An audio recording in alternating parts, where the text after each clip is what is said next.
A spherical glass vessel has a cylindrical neck 8 cm long, 2 cm in diameter. The diameter of the spherical part is 8.5 cm. By measuring amount of water it holds, a child finds its volume to be 345 cm cube. Check whether she is correct taking the above as the inside measurement.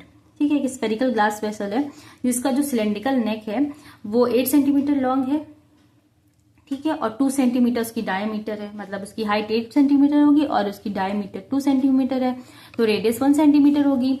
फिर उसके बाद कह रहे हैं जो spherical part होगा उसका, vessel का स्फेरिकल ग्लास है ना, तो उसका एक नीचे का पार्ट भी होगा, फिर ऊपर एक लंबी सी जो नेक है उसकी 8 सेंटीमीटर हाइट बताई गई है, 2 सेंटीमीटर डायमीटर है, और जो स्फेरिकल पार्ट है उसका 8.5 सेंटीमीटर डायमीटर है।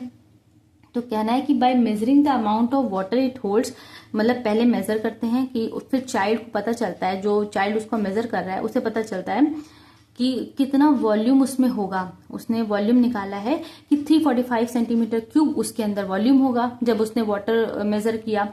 तो हमें चेक करना है कि जो उसने निकाला है वो करेक्ट है कि नहीं, सही है कि नहीं। हम सारी मेजरमेंट वही लेंगे जो उसने बताई है और हम चेक करेंगे जो उसने निकाला है क्या वही एग्जैक्ट आ रहा है हमारा। अगर वो आ रहा है तो इसका मतलब वो सही है, उस बच्चे ने सही निकाला है, और अगर नहीं आया तो मतलब उसकी मेजरमेंट में कुछ गड़बड़ है।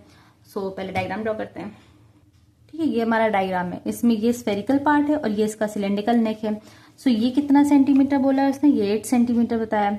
डायमीटर ये पूरा ये 2 सेंटीमीटर है, और जो हमारा स्फेरिकल पार्ट है इसकी पूरी डायमीटर अगर ले ली जाए, यही तो पूरी डायमीटर होगी ना, ये पूरी डायमीटर हम इसको कंसीडर करेंगे, तो ये डायमीटर पूरी 8.5 सेंटीमीटर है। सो अगर हमको इसकी रेडियस निकालनी होगी, मतलब ये पार्ट, तो इस 8.5 का आप हाफ कर दीजिएगा, सो 4.25, तो मतलब ये हमको 4.25 पता चल जाएगी। ये इसकी रेडियस आ चुकी है और पूरा इसका डायमीटर दिया हुआ है। तो पहले नोट कर लेते हैं कि क्या क्या है हमारे पास। तो रेडियस ऑफ स्फेयर इज 4.25, ठीक, 4.25 इसकी हमारे पास रेडियस है। और जो सिलेंड्रिकल पार्ट है इसकी रेडियस क्या होगी, radius of cylinder is 1 centimetre, क्योंकि डायमीटर 2 है तो रेडियस 1 हो जाएगी। और हाइट अगर निकालनी होगी तो दैट इज 8 सेंटीमीटर। सो पहले वॉल्यूम ऑफ सिलेंडर निकाल लेते हैं। Volume of cylinder pi r square h, pi की जगह 22 नहीं, यहाँ पे बोला गया है 3.14 रखना है तो ये रखेंगे। और रेडियस कितना है सिलेंडर में 1, एच कितना है 8, तो इस पूरे को मल्टीप्लाई करके सॉल्व कर लेते हैं तो वैल्यू आ जाएगी 25.12 सेंटीमीटर क्यूब। ठीक है, अब हम यहाँ से डायमीटर इसका रेडियस निकाल चुके हैं ऑलरेडी, दैट इज हमारा 4.25 है। ठीक, तो अब हम क्या करेंगे, वॉल्यूम निकालेंगे इस स्फेयर की, वॉल्यूम ऑफ स्फेयर निकालेंगे। रेडियस ऑलरेडी हम निकाल चुके हैं, तो फॉर्मूला होता है 4/3 पाई आर क्यूब। सारी चीजें पता है, रख देते हैं यहाँ पे। पाई की वैल्यू है 3.14 और रेडियस हमने कितनी निकाली हुई है इसकी 4.25 होल क्यूब।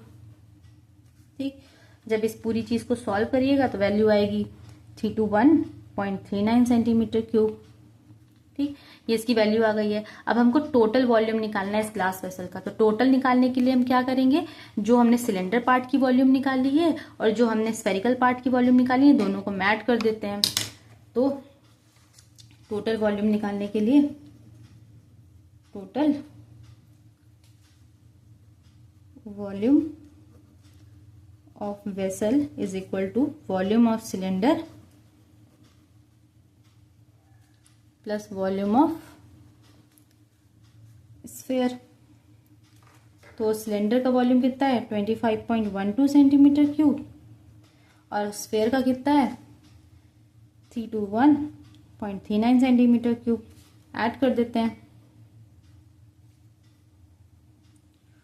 तो हमने देखा यहाँ पे कि जब हमने कैलकुलेट किया ये पूरा, तो हमारी टोटल वॉल्यूम ऑफ वेसल कितनी आई है 346.51 सेंटीमीटर क्यूब। लेकिन उस चाइल्ड ने जो मेजर किया था वो मेजरमेंट उसकी कितनी थी 345 centimetre cube.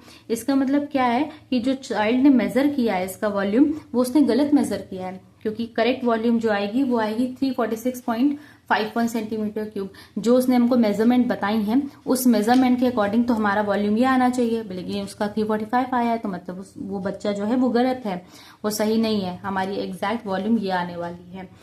So I hope आपको ये क्वेश्चन क्लियर हो गए होंगे। Thank you, and that's all for this video.